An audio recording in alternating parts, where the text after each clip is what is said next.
Hola amigos, mi nombre es Eduardo Cañueto. Esto es para el canal de YouTube que tengo, pero fundamentalmente para el amigo Alejo Irigoyen, en el que hoy estuvimos hablando en un taller que empezó en el día de hoy, que se está haciendo entre algunos biólogos, investigadores y algunos pescadores de Argentina, Brasil y Uruguay. Bueno, he tenido la suerte que me están haciendo participar en el taller, así que bueno, mi agradecimiento a ellos. Y mi pequeño granito de arena o mi pequeña participación tiene que ver básicamente con el armado de un aparejo de tiburón. En este caso, como el taller es sobre escalandrún, vamos a hablar sobre la pesca del tiburón escalandrún. Específicamente, nosotros en el mar argentino tenemos diferentes especies de tiburones. Acá en Santa Clara del Mar, donde trabajo yo como guía de pesca, tenemos bueno, los gatopardos, el tiburón escalandrún, el cazón, el tiburón bacota, el martillo. Pero en este caso estamos hablando de la pesca del tiburón escalandrún. Si bien muchos la practican de costa, en mi caso yo la practico embarcado, es decir, salgo con mi lancha a pescar el tiburón escalandrún. Esta aclaración es válida básicamente porque no es lo mismo, no hablamos de los mismos equipos pescando embarcado que pescando de costa. Y tampoco hablamos del mismo aparejo. Les voy a explicar por qué. Porque pescar un tiburón embarcado requiere determinados tipos de elementos que ahora los voy a mencionar. Y pescando de costa podemos utilizar una vara más larga, equipos más grandes también, donde tengamos más carga de reel. Además, al sacarlo, cuando lo sacamos a la orilla, pescándolo de la costa, lo podemos manipular diferente que embarcado. Por ejemplo, si hablamos de pescar de costa, más allá de las cosas que ahora voy a mencionar de cómo debiera ser el aparejo, el tema de la manipulación de ese aparejo cuando tenemos un tiburón enganchado, ¿no es cierto?, va a variar mucho que embarcado. Si pescamos de costa, podemos al mismo aparejo tradicional de tiburón, que ahora vamos a hablar de eso, le podemos anexar unos 10 metros, no sé, de alguna soga de 8 milímetros para poder manipularlo ahí entre la rompiente y poder sacarlo hasta la orilla, donde ahí en la orilla tranquilamente vamos a intentar extraer el anzuelo con los elementos que cada uno particularmente use, ¿no?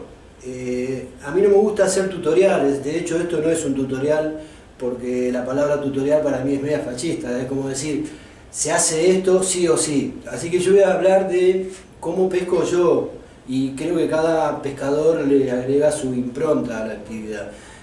Pero bueno, voy a hablar de mi experiencia como pescador, donde bueno, ya desde hace algunos años también vengo marcando algunos tiburones para el grupo Conservar Tiburones en Argentina, que realmente lo hago con mucho agrado, con mucho gusto, porque ha dado un vuelco también en mi actividad con eso de la captura y la devolución, que si bien venía dando vuelta a través de los años, pero bueno, el hecho de pertenecer a un grupo específicamente sobre eso ha dado una vuelta de tuerca a mi actividad.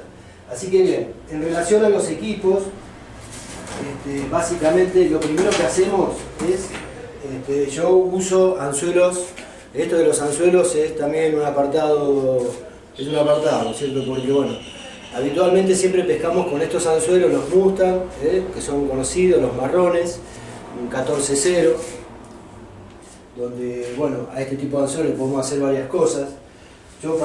Y otra opción es, en este momento, y ya desde hace un año que se está hablando, es el tema de la pesca de los anzuelos circulares. Básicamente también para la pesca del tiburón escalandrún, que ahora voy a explicar por qué. En el caso de estos anzuelos, lo que hago específicamente, lo agarro con una pequeña morsa, ¿bien? Siempre tengo acá en mi oficina, este es mi taller de mi oficina, donde los amigos me vienen a visitar, y mi taller de trabajo. Lo agarro con la morsa y ¿qué hago? Le mato la muerte del anzuelo. ¿Cuál es la muerte del anzuelo? Esta. La muerte del anzuelo, que los pescadores llamamos muerte del anzuelo, es esta rebarba que está acá, que dice específicamente que cuando clava el anzuelo es la traba que tenemos, como si fuera una flecha. Así que lo primero que hacemos, limamos la muerte, porque lo que nosotros necesitamos es clavarlo, pero al mismo tiempo también es poder extraerlo al anzuelo. Entonces, limamos el anzuelo. Otra cosa que hago es, lo agarro nuevamente con la morsa una vez que le libré el anzuelo y lo tuerzo un poco para darle un poco de torsión, para que no quede tan plano el anzuelo. Porque al tener otra inclinación el anzuelo, en el deslizamiento, en el caso del escalandrún, que se suele tragar el aparejo, en el deslizamiento se va a intentar tragar en la mandíbula, se va a intentar clavar en la mandíbula, que me va a facilitar su extracción en la mandíbula. ¿Bien? La mandíbula. Siempre hablando de ejemplares grandes. Acá en Santa Clara del Mar es común agarrar ejemplares de más de 100 kilos. Diferente es cuando agarramos un escalandrún chico, que también los hay acá obviamente. Cuando agarramos un escalandrún chico lo podemos manipular diferente, porque bueno, agarramos un boga grip grande, que este ya está medio duro, porque la salinidad es terrible, pero bueno, lo podemos agarrar con esto, trabarlo ahí y mantenerlo. Pero ¿qué pasa? En el caso del tiburón escalandrún, como todos los tiburones, los escualos, tienen una particularidad. Todos giran mucho sobre sí mismos, como si fuera un cocodrilo, y además hacen un movimiento de rotación muy grande. Entonces es importante, en el momento de armar un aparejo, no solamente lo del anzuelo, sino también el tema de los esmerillones. Los esmerillones tienen que ser de muy buena calidad, tienen que poder girar y no romperse, porque donde se traba el giro de un esmerillón es donde se empieza a complicar el tema de la pesca. Yo voy a hablar de la pesca embarcada, que es lo que quería específicamente mostrarle a la gente del taller, a pedido del amigo Alejo. Bueno, en relación entonces a la pesca embarcado, armamos un aparejo donde vamos a utilizar un líder. Yo uso líder de 120 libras para arriba, ¿bien? Líder de 120 para arriba, y el tamaño que uso del líder va a ser el tamaño de la caña, ¿bien? El tamaño de la caña, es decir, el aparejo va a ser así: anzuelo, líder y esmerillón. Un esmerillón grande, el esmerillón va a ser el tope, obviamente, con la puntera de la caña. Para que no toque el esmerillón, a veces le ponemos una pelotita de tergopol, porque si no rompemos la puntera y demás, ¿no? Pero esas ya son cuestiones de tecnicismo. Acá tengo otro aparejo que ahora se lo voy a mostrar para otro tipo de pescas. Pero bueno, una vez que cortamos el pedazo de líder, ¿bien? Y limamos este anzuelo, la rebarba de este anzuelo, miren, tratamos de armar algo así. Esto es un anzuelo viejo, obviamente, que ya no tiene más muerte. Y esta pelota que está acá, es una pelota de tergopol bien grande. ¿Qué es lo que hace? Lo que hace esto precisamente, esto tiene que estar atado y bien pegado al anzuelo. Lo que hace es que el escalandrún, ¿no es cierto?, al intentar tragar, porque bien sabemos los pescadores que el escalandrún se traga la carnada, y el problema que tenemos para la devolución es que si no le ponemos un tope a la línea, el anzuelo termina en la panza. Por eso también se está hablando de la pesca con anzuelos circulares, porque el anzuelo circular tiene una punta hacia adentro que precisamente hace que no se trague, que se trague el anzuelo, pero al momento de la clavada todo eso se deslice y se termine clavando en la mandíbula. Eso es así, pero no siempre es así, porque también he comprobado que en el caso de los anzuelos circulares tiene una alta efectividad en clavada de mandíbula, pero no siempre ocurre eso. A veces sucede, de acuerdo a cómo esté el anzuelo liberado en la panza, que se pueda clavar de otro lado. ¿Por qué? Porque además nosotros en la clavada tenemos un deslizamiento del líder a través de la dentadura de un escalandrún. Fíjense lo que es una dentadura del escalandrún. Estos dientes, ¿no? Estas mandíbulas obviamente son viejas. Pero ¿qué pasa?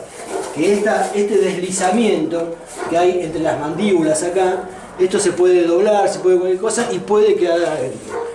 Lo que hace la boya de tergopol, esta, que en rigor yo no la uso así, va bien pegada al anzuelo, va a cumplir una doble función. Primero va a cumplir la función de elevarlo del fondo, ¿bien? Que quede elevado del fondo.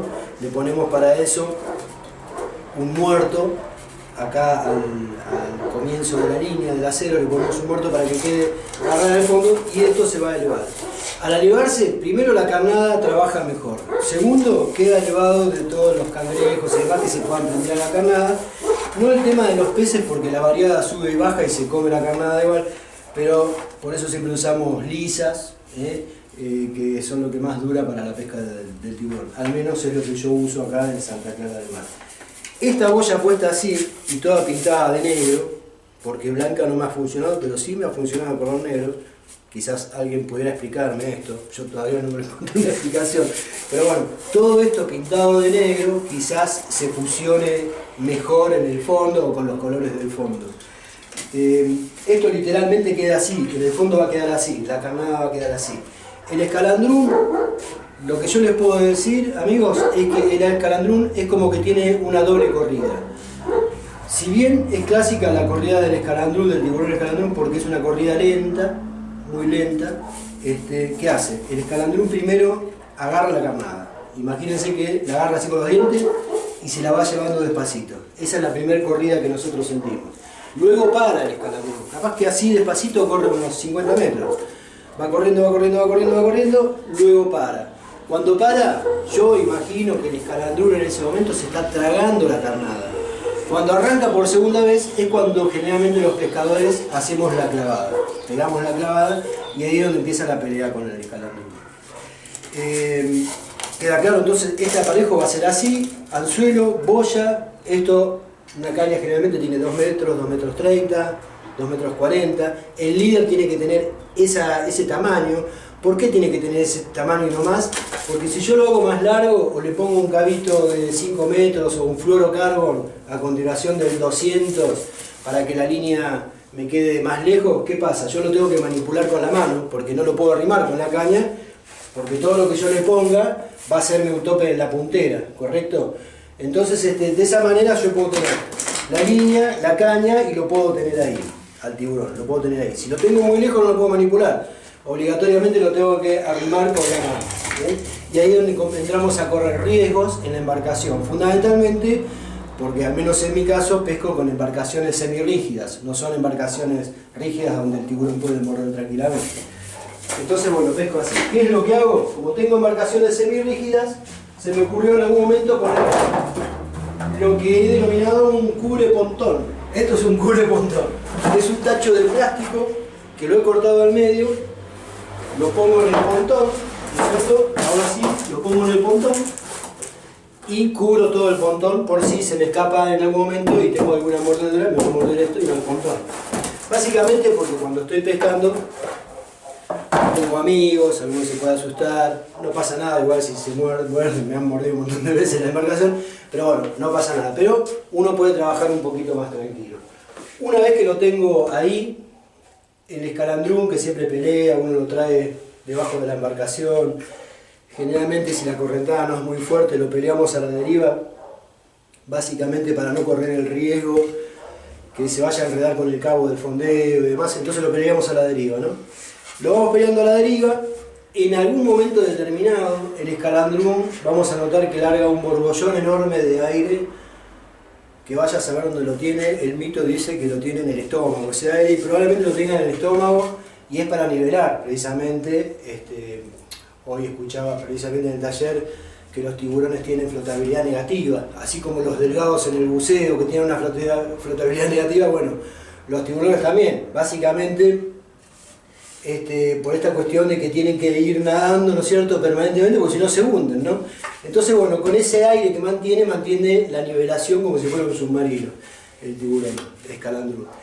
Cuando larga ese borbollón de aire, es ahí donde uno más o menos lo puede manipular porque uno cree que ya lo tiene cansado al tiburón, ¿no? Lo traemos para el lado de la embarcación. Lo que yo hago primero, siempre, para ver la potencia, ¿no es cierto?, que tiene en este caso el escalandrum, porque a veces el escalandrum, lo que he notado, que cuando el agua está muy caliente se pone más agresivo, ¿no? Entonces lo primero que hago, lo tanteo un poquito en la boca con el remo, que lo pueden ver en mi canal de YouTube.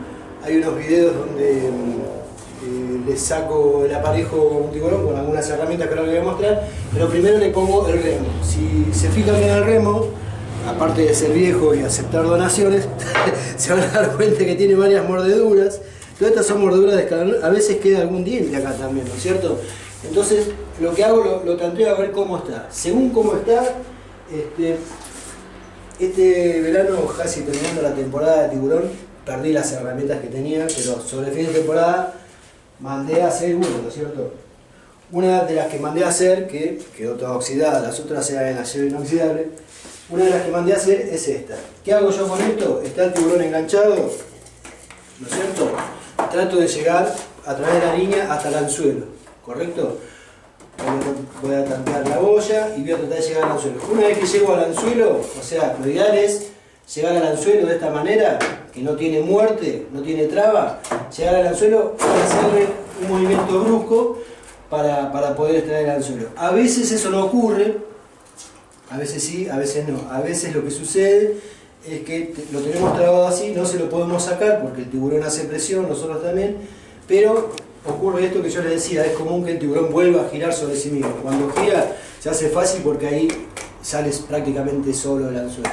Es una herramienta, es como si fuera un tenedor de 2 puntas, largo, el original, el que se me cayó, era un poquito más largo, para poderlo trabajar mejor, y de esa manera lo hago, con los tiburones grandes. Cuando es un tiburón chico, se puede usar un boga grip largo como este, pero con un tiburón grande no. ¿Por qué? Porque va a girar sobre sí mismo, y lo que vamos a cometer es el error de tener esto, el boga grip así para no perderlo, poner el boga grip, engancharlo, va a girar sobre sí mismo y lo más probable es que cometamos un accidente en ese momento, ¿no es cierto? Siempre se trata de pescar, evitar accidentes en ese orden y luego tratar de extraer el anzuelo. En cuanto a equipos, no soy muy marquero yo, la verdad que no soy de trabajar con marcas, pero bueno, sí les puedo decir que utilizo riles de la línea PEN porque son los que más fuerte me han resultado para este tipo de trabajo. Realmente estos riles tienen muchísimos años y bueno, con un simple mantenimiento siguen tirando. Esta bollita más chica, con este anzuelo que también tiene muerta la rebarba, lo utilizo para otro tipo de pesca. Por ejemplo, cuando vamos al cazón, que tiramos varias líneas también, 4 o 6 líneas fondeamos, que no son los mismos sitios donde andan los escalandrones. Entonces sí, podemos tirar una línea de esta, el cazón lo vamos a clavar de la mandíbula, con un anzuelo más chico también. La bollita va a cumplir esa función de elevarlo, ¿no? Y por último, el tema de la tanza del reel. Muchos utilizan equipos livianos y tanzas más finas porque lo hacen más deportivo. Para mí, en el momento de devolver un tiburón, prefiero usar un equipo más bruto. Es decir, en vez de usar los tradicionales nylon del 70 para pescar, como veo que hacen muchos, yo prefiero usar un nylon del 100. ¿Por qué? Porque de esa manera me va a permitir manipular más el tiburón y no correr el riesgo que en alguna que se dé vuelta o se enrosque.